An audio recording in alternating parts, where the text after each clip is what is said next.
Thanks for watching.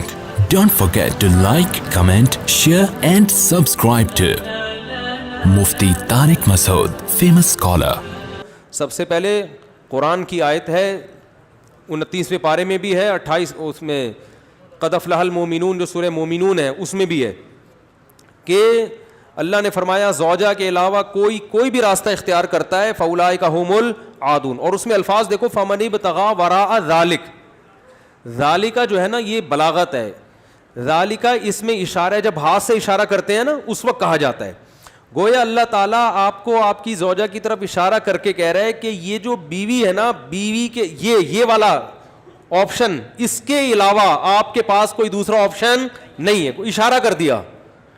اس میں اور بلاغت ہے کہ یہ اسی میں بند ہے, آپ کے پاس اپنی خواہش پوری کرنے کے باقی تمام دروازے بند. وراء ذلک اللہ نے فرمایا یہ جو راستہ میں بیان کر رہا ہوں یہ اشارہ کر دیا الا علی ازواجہم او ما ملکت ایمانہم. تو بہت زیادہ غلو ہے اس آیت میں, مبالغہ ہے یہ بتانے کے لیے کہ تمام راستے اس کے علاوہ بند ہیں. دوسرا قرآن میں سورہ نور کی جو آیتیں ہیں وَلْيَسْتَعْفِفِ الَّذِينَ لَا يَجِدُونَ نِكَاحًا, جو نکاح نہیں پاتے, موجود نہیں پاتے نکاح, انہیں چاہیے کہ پاک دامنی کے ساتھ رہیں. وہ یہاں بھی ہے. اور نکاح موجود نہ پانے کا مطلب کیا ہے کہ آپ کی مالی حیثیت ایسی ہے کہ اس کے حساب سے آپ کو کوئی رشتہ دینے کے لیے تیار نہیں ہے. تیسری آیت 5ویں پارے کی ابتدائی آیتیں ہیں, اس میں اللہ نے فرمایا کہ جو آزاد عورت سے نکاح کی طاقت نہیں رکھتا وہ کسی کی باندی سے نکاح کر لے.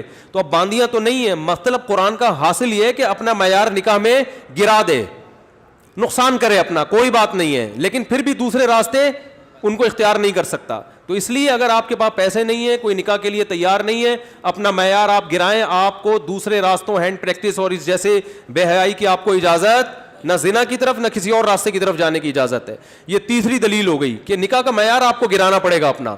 اور رہا یہ مسئلہ کہ یہ کیسے ہو سکتا ہے, میرا تو اسٹینڈرڈ ہے, تو بھائی دنیا کو مسافر خانہ سمجھو, تو اسٹینڈرڈ گیا تیل لینے, ٹھیک ہے نا, اچھے سے اچھے کی تلاش کریں لیکن برائی سے تو اچھا ہے نا. حضرت عبداللہ بن عباس رضی اللہ عنہ سے روایت ہے کہ ایک شخص آیا, اس نے کہا کہ میں ہاتھ سے اپنے آپ خواہش پوری کرتا ہوں, ایک روایت ہے. تو حضرت عبداللہ بن عباس نے نفرت سے منہ پھیر لیا اور فرمایا کہ تو باندھی رکھ لیتا یہ تیرے لیے زیادہ بہتر. تو یہ تیسری دلیل ہو گئی. چوتھی دلیل صحیح حدیث ہے حضرت عثمان بن مظعون رضی اللہ تعالی عنہ کی. وہ فرماتے ہیں ہم سفر میں ہوتے تھے, بیوی سے دوری ہم پہ بہت شاق گزرتی تھی, ظاہر زنا میں پڑنے کا خطرہ تھا. تو ہم نے نبی سے اجازت لی کہ ہم اپنے آپ کو خسی کر دیں, اپنی جو خواہش ہے وہ کیا کر دیں, ختم. کوئی ایسی دوا کھائیں, کچھ بھی کر لیں, آج کل آپریشن بھی ہوتا ہے.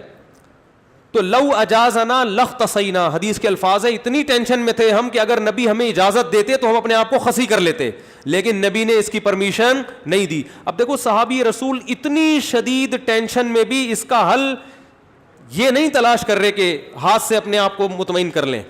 اتنی شدید ٹینشن میں بھی اگر اس کی اسلام میں ذرہ برابر بھی گنجائش ہوتی تو ذرا سا تو اشارہ ملتا نا, صحابہ کر لیتے یا ان کو اشارہ دے دیا جاتا کہ بھائی اپنے آپ کو خسی کرنے کے پر آ گئے ہو, اپنی اللہ کی تخلیق کو تبدیل کر رہے ہو, تو اس سے بہتر ہے کہ تم اپنی تسکین کر لو اس طریقے سے.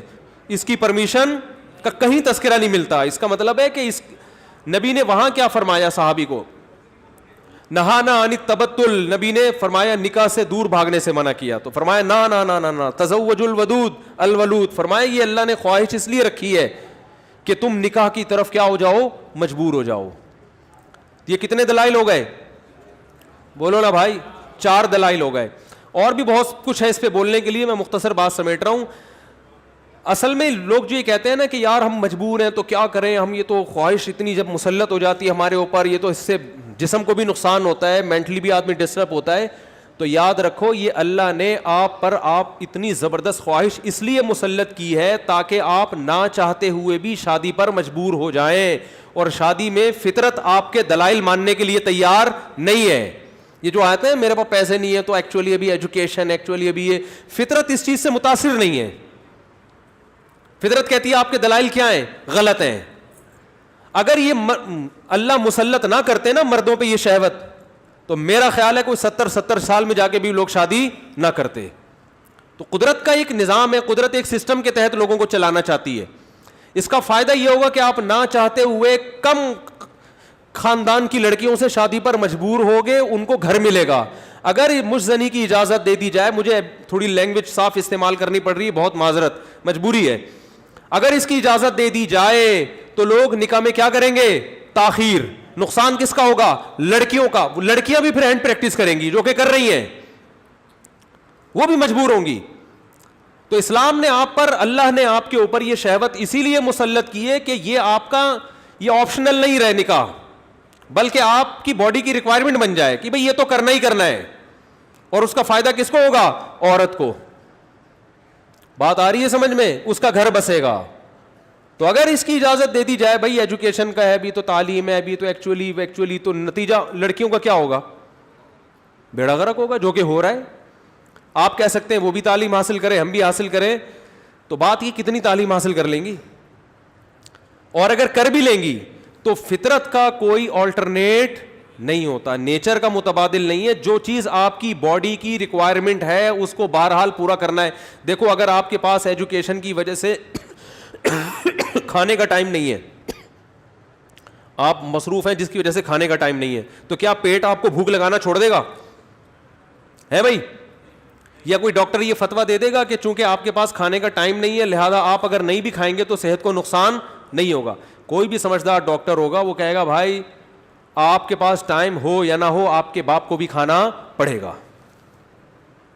کھانا پڑے گا آپ کو, ورنہ باڈی کا نقصان ہوگا. تو یاد رکھو, جس طرح روٹی ضروری ہے مرد کے لیے اسی طرح عورت, اور عورت کے لیے اسی طرح مرد ضروری, باڈی کی ریکوائرمنٹ ہے.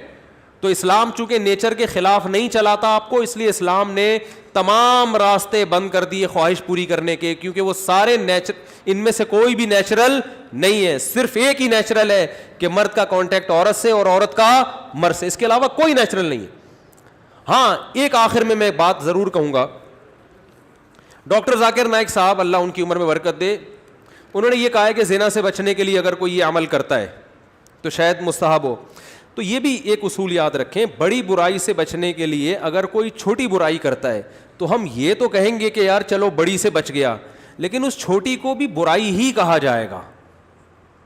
کوئی اگر ہیروئن کا عادی ہے, ہم اسے ہیروئن چھڑوانے کے لیے چرس پہ لے آتے ہیں کہ یار چلو اس سے تو بچے گا نا, اب ایک دم تو نہیں چھوڑ سکتا. تو یہ اس عمل کی یوں تو تعریف کی جائے گی کہ یار چلو اس برائی سے بچ گیا, لیکن اس کی بیس پہ چرس کو آپ یہ کہہ دیں, شروع کر دیں کہ چرس جائز ہے یا وہ بھی کوئی افضل چیز ہے, اس کی پھر بھی اجازت نہیں ہوگی. تو اصل راستہ یہی ہے کہ کسی کو زنا کا خطرہ ہے, بھاگے وہاں سے بس, اور وہ کس کی طرف لپکے؟ نکاح کی طرف لپکے, معیار اپنا گرائے, اور پھر بھی نکاح نہیں ہوتا تو روزے رکھے کثرت سے تاکہ جسمانی قوت ٹوٹے. اور آخری بات یہ کہ یہ جو عمل ہے ہینڈ پریکٹس کا, یہ زنا سے انسان کو بچاتا بھی نہیں ہے. یہ بھی 100% غلط ہے کہ اس کے کرنے سے آدمی زنا سے بچ جاتا ہے, کیونکہ اس میں آدمی کی ڈیزائر پوری طرح پوری نہیں ہوتی, اس کی ٹھڑک بڑھتی ہے, کم نہیں ہوتی. اگر کوئی زنا یہ کام کر بھی لے نا پھر بھی زنا کی طرف لپکے, بلکہ اور زیادہ لپکے گا, کیونکہ یہ خواہش نفس ایسی چیز ہے کہ یہ پوری کرنے سے بڑھتی ہے. آپ کے جو دل کی خواہش ہے نا, نفس کی خواہش, یہ پورا کرنے سے کم نہیں ہوتی بلکہ بڑھتی ہے. جو اپنے آپ کو روکتے ہیں تو ان میں تو کنٹرول میں رہتی ہے, جو نہیں روکتے ان کے کنٹرول سے باہر ہوتی ہے. یہ تو یہ حل بھی نہیں ہے, یعنی میڈیکلی بھی یہ حل نہیں ہے زنا سے بچنے کا کہ یہ کام کرو. جو جتنے بڑے بڑے زانی ہیں پہلے انہوں نے یہ کام کیا ہے, اس کے بعد جا کے زنا کی طرف گئے ہیں, اور جنہوں نے اپنے آپ کو اس عمل سے بچا لیا وہ زنا سے بھی بچے رہتے ہیں. تو زنا سے بچنے کا جو قرآن میں اور احادیث میں ہمیں طریقہ ملتا ہے, جیسے یوسف علیہ السلام تھے, ان کو عورت نے دعوت دی زنا کی, وہ بھاگے ہیں, بس نکلنے کی کوشش کی انہوں نے وہاں سے. تو اصل حل اس کا یہ ہے. اور آخری بات یہ کہ یہ میں مانتا ہوں بہت سارے نوجوانوں کے حالات سامنے آئے ہیں جو اس لت, اچھا یہ بھی ایک فالٹ ہے اس میں کہ یہ عمل ایک دفعہ ہوتا نہیں ہے. آپ جو نوجوانوں کی ہسٹری جمع کریں نا, تو ایسا نہیں ہوتا کہ جس نے ایک دفعہ کیا تو بس زندگی میں ایک ہی دفعہ کیا کہ یار بہت زیادہ مجبور ہو گیا تھا تو یہ عمل کر لیا. نا نا نا نا, جس نے ایک دفعہ کیا وہ دن میں 10 دفعہ بھی کرتا ہے پھر یہ عمل. اس کو ایسی حس اس کی بڑھ جاتی ہے اور ٹھڑک بڑھ جاتی ہے کہ پھر یہ معاملہ اس کے کنٹرول سے باہر نکل جائے. وہ 100 بار توبہ کرے گا, 100 بار توبہ توڑے گا وہ. تو یہ پریکٹیکلی بھی ممکن نہیں ہے کہ کوئی اپنے آپ کو بچانے کے لیے ایک دفعہ یہ عمل کر لیا تو اب سکون میں آ گیا. نا نا نا نا, میرے پاس جو نوجوان آتے ہیں ان کی ہسٹری میں آپ کو بتاؤں, وہ کیا کچھ ایک صاحب کی 2 بیوی, اچھا ہاں یہ بھی بتا دوں, جب یہ لت زیادہ پڑتی ہے تو پھر یہ بیماری شادی کے بعد بھی نہیں چھوٹتی, یہ بھی ذہن میں رکھیں. ایک صاحب, میں نے جو زندگی میں سب سے پہلا فتویٰ لکھا ہے نا وہ کیا تھا, آپ حیران ہوں گے. یہ 1999 میں سوال آیا, ایک آدمی کی 2 بیویاں, اسے نکاح سے پہلے اس کی عادت پڑ گئی, یہی سوچ کے کہ یار ابھی اپنے آپ کو ٹھنڈا کر لیتا ہوں, تسکین کر لیتا ہوں, برائی سے بچ جاؤں گا, یہ ہو جائے گا وہ ہو جائے گا. شیطان نے الٹے سیدھے اس کو جو ہے نا دلائل دیے, اور کہتا ہے مجھے یہ برائی جب ہو گیا تو چسکا لگ گیا. پھر کہہ رہے پھر جب میں نے نکاح کیا ہے نا, ایک شادی کی ہے تو میری یہ عادت نہیں چھوٹی, دوسری 2 بیویاں اس کی, کہہ رہے پھر بھی نہیں چھوٹی. تو کہہ رہے میں اتنا غصے میں آ جاتا تھا کہ یار میری بیویاں بھی ہیں پھر بھی مجھے ان کو تسکین اس میں ہوتی ہے. پھر بالکل ایسے ہے جیسے لوط علیہ السلام کی قوم کو جب لڑکوں کی عادت پڑ گئی تو اب ان کو عورت سے تسکین بولتے کیوں نہیں ہو رہی. تو یہ ہینڈ پریکٹس کا ایک یہ بھی بڑا نقصان ہے کہ جب اس کی لت پڑ جاتی ہے تو شادی کے بعد بھی یہ عادت نہیں چھوٹتی. تو وہ کہہ رہا ہے میری 2 بیویاں تھیں, 1999 کی بات کر رہا ہوں میں, اس نے سوال بھیجا. تو کہہ رہا ہے کہ میں اتنا مجبور ہو گیا کہ ایک دن میں نے قسم اٹھائی کہ آئندہ میں نے اپنے ہاتھ سے اپنے آپ کو فارغ کیا تو میری دونوں بیویوں کو 3 طلاقیں. کہہ رہے میں نے یہ سوچا کہ شاید اس عمل سے میں اپنے آپ کو روک لوں گا, پھر بھی نہیں رکا, اور پھر بھی یہ عمل کیا, اور ہم نے اس کو فتویٰ دیا کہ آپ کی دونوں بیویاں آپ پر ہمیشہ کے لیے حرام ہو گئی ہیں. تو اب آپ بتاؤ اس پہ کیا گزر رہی ہوگی. تو ہم نے لوگوں کے یہ حالات دیکھے ہیں, تو اس لیے اس قسم کے کلپ سے متاثر ہو کر کوئی بھی شخص ایسی حماقت کرنے کی کوشش بولو بھائی نہ کرے. اور میرا مقصد آپ کو کسی کو مایوس کرنا نہیں ہے. اگر کوئی نوجوان اس بیماری میں مبتلا ہو گیا ہے تو حدیث میں آتا ہے ما انزل اللہ من داء الا انزل له شفاء, ہر بیماری کا اللہ نے شفا پیدا کی ہے. تو مایوس نہ ہو. سب سے پہلے تو وہ نکاح کرے تاکہ معاملہ آگے بڑھے نہیں, کیونکہ اگر نہیں کرے گا نا یہ پھر یہاں تک رکے گا نہیں معاملہ. کیونکہ یہ لڑکے پھر جب یہ کام کرتے ہیں پھر وہ انٹرنیٹ پر فحش فلمیں بھی دیکھتے ہیں, پھر وہ تصویروں کی طرف بھی جائے گا, بد نظری کی طرف بھی, اور پھر یہ بڑھتا رہا, پھر وہ زنا کا متلاشی ہوتا ہے کہاں مجھے موقع ملے. تو اس لیے میرے بھائی اپنے آپ کو روکنے کی کوشش کرنی چاہیے. تو اس کا پہلا اسٹیپ یہ ہے کہ سب سے پہلے آپ یہ عزم کریں کہ میں نے اپنے آپ کو اس برائی سے ہر قیمت پہ دور کرنا ہے, یہ میرا ایم ہے, میرا عزم ہے. اگر آپ ارادے میں ہی ڈھیلے ہیں تو بھائی پھر معاملہ کیا ہو جائے گا, خراب ہو جائے. تو پہلے تو کیا کرنا ہے, پکا عزم کرنا ہے. اب دوسرا علاج کے طریقے دریافت کرنے آپ نے. سب سے پہلا کام یہ کرنا ہے کہ انسان کو جہاں برائی کی عادت پڑتی ہے نا وہاں برائی چھوٹتی نہیں ہے. آپ کی کوئی خاص ایسی جگہ جہاں آپ سونے کے لیے لیٹتے تھے اور وہاں پر آپ پہ یہ شہوت کا جنون چڑھتا تھا, تو اپنا ٹھکانہ وہاں سے کیا کر لو, چینج کر لو. رات کو سونے سے پہلے مطالعہ کر کے سو. کوئی اپنے سرہانے کتاب رکھی جائے. جو نوجوان خدا نخواستہ کوئی اس میں مبتلا ہے تو اس کو بتا رہا ہوں میں, اپنے سرہانے کیا رکھیں, کوئی دلچسپ کتاب رکھیں. بستر پہ جیسے ہی لیٹے, جو معمولات ہے نا آیت الکرسی پڑھنا, دعائیں پڑھنا, بستر پہ لیٹنے سے پہلے پڑھ لیں وہ, تاکہ آپ جب بستر پہ جیسے ہی جائیں تو آپ کی سوچ جو ہے نا وہ مطالعے کی طرف چلی جائے. تو فوراً آپ نے کیا کرنا ہے, جیسے ہی سونے کے لیے لیٹے کتاب آپ کے پاس ہونی چاہیے. بستر پہ جاتے ہی آپ اس کتاب کا مطالعہ کرنا شروع کر دیں. انسان جیسے ہی لیٹ کے مطالعہ کرتا ہے اس کو نیند آ جاتی ہے, آپ سو جائیں گے, کیونکہ زیادہ تر نوجوانوں کے پر یہ اٹیک رات کے ٹائم ہی ہوتا ہے. دوسرا کام ہو گیا. تیسرا مسئلہ یہ ہو گیا کہ آپ کسی ڈاکٹر کو بھی بتائیں, ماہر نفسیات کو, لیکن ماہر نفسیات سے کہیں کہ مجھے یہ برائی چھڑوانی ہے, کیونکہ ماہر نفسیات بعض دفعہ اور ڈال دیتے ہیں اس برائی میں. ایسے نفسیاتی ڈاکٹر بھی ہیں, وہ کہتے ہیں اس سے کوئی نہیں, ڈپریشن کا علاج ہے. اور بھائی ساری ڈپریشن کے اور بہت سارے علاج ہیں دنیا میں, وہ علاج وقتی ہے, جیسے سٹا لگانے سے نا وقتی طور پہ ٹھیک ہو جاتا ہے. تو اب یہ بیوقوفی ہے نا کہ سٹے لگا کے ڈپریشن کا علاج, اس سے ڈپریشن بڑھتی ہے, کم نہیں ہوتی. وقتی کم ہوگی, اگلے دن اس سے بڑا اٹیک ہوگا آپ کے اوپر, سارا دن پھر یہی کرتا رہے گا. ایسے ایسے لڑکے آ کے بتاتے ہیں کہ آدمی حیران ہوتا ہے, یار تمہاری ہڈیوں میں اتنا جوس کہاں سے آیا, تم مر کے ختم ہو جاؤ گے اللہ کے بندو. تو وہ یہی کرتے رہتے ہیں ڈپریشن. تو ماہر نفسیات بھی الو سب کچھ سب کو نہیں پتا ہوتا. تو ماہر نفسیات سے بولیں کہ مجھے یہ برائی چھڑوانی ہے ایسی کی تیسی, آپ کے باقی افلاطونیاں بکراتیاں اپنے پاس رکھو, آپ یہ برائی مجھے کیا کرنی ہے, تو نفسیاتی بھی ٹوٹکے ہوتے ہیں, کچھ طریقے ہوتے ہیں. کوئی ماہر ڈاکٹر ہوگا انشاءاللہ آپ کو ایسے طریقے بتائے گا, ایسے ٹوٹکے بتائے گا, ایسی تدبیریں بتائے گا کہ آہستہ آہستہ یہ برائی آپ سے انشاءاللہ چھوٹ جائے گی. اور ایک اور کام, دعا بھی مانگنی ہے, کسی شیخ سے اصلاحی تعلق بھی قائم کرو, ان کو بھی بتاؤ اپنی بیماری. اور ایک اہم ترین بات یہ کہ اپنے آپ کو ایسے نہ چھوڑو, جب بھی یہ گناہ آپ سے ہو آپ نے اپنے اوپر کوئی سزا متعین کرنی ہے. 2 روزے, 3 روزے, یا 1 روزہ, یا 1 ہفتے کا روزہ, یہ سزا دینی ہے اپنے آپ کو. وہ ہر آدمی کا کے حساب سے مختلف ہوتی ہے. صدقہ بھی کرنا ہے, تاکہ اس کا فائدہ یہ ہوگا کہ دیکھو یہ ایک دم نہیں چھوٹتا گناہ, یہ آہستہ آہستہ ہی چھوٹے گا. اس لیے مایوس نہیں ہونا کہ اتنے سارے ٹوٹکے اختیار کیے پھر گناہ ہو گیا, تو پھر ان شیطان مایوس کرتا ہے, بھائی تیرے بس کا کام نہیں ہے. کوئی بات نہیں یار, ٹھنی اس سے ہے دشمنی عمر بھر کی, کبھی وہ دبا لے کبھی تو دبا لے. شیطان کو حضرت مظلوم نے فرمایا کہ کبھی شیطان تجھے پٹک دے گا نیچے, کبھی کبھار تو بھی تو شیطان کو پٹکے گا نا, تو پھٹا چلتا رہے گا قیامت تک, کوئی مسئلہ نہیں ہے. تو کیا کرنا ہے, جب بھی یہ گناہ ہو جائے 2 رکعت پڑھ کے توبہ کرنی ہے, اللہ سے معافی مانگنا ہے, اور اپنے آپ کو کوئی سزا دینی ہے صدقہ کے ذریعے یا روزے کے. سب سے بہتر سزا روزہ ہے, صدقے سے اتنا فائدہ نہیں ہوتا, روزے سے اس میں زیادہ فائدہ ہوتا ہے. تو روزہ رکھے, کیونکہ نفس کو خوش کیا ہے, تو اپنے نفس کو جب تکلیف دے گا بھوکا پیاسا رکھے, تو یہ اس میں نفس کو جو ہے نا, آپ کے جو دل ہے اس کی چاہتوں کو چترول لگتے ہیں ٹائٹ طریقے سے روزہ رکھنے سے. تو اپنے من کو خوش کیا نا اس نے حرام طریقے سے, تو روزہ رکھ کے اپنے من ہی کو ٹینشن دے گا یہ.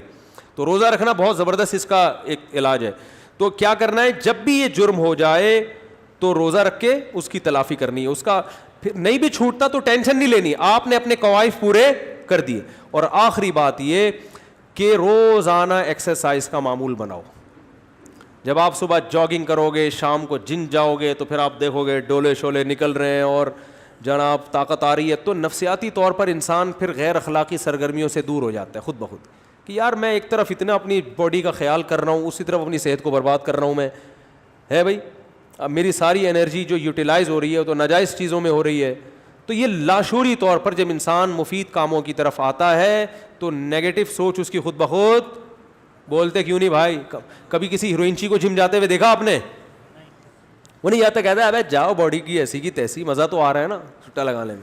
تو جو جم جائے گا وہ ہیروئن نہیں پیے گا, جو ہیروئن پیے گا وہ جم نہیں جائے گا. تو اسی طرح جم جانے والے بھی اکثر ان برائیوں سے بچ جاتے ہیں, اور اس برائی سے بچنے کا بہت فائدہ ہے دنیا میں بھی آخرت میں بھی.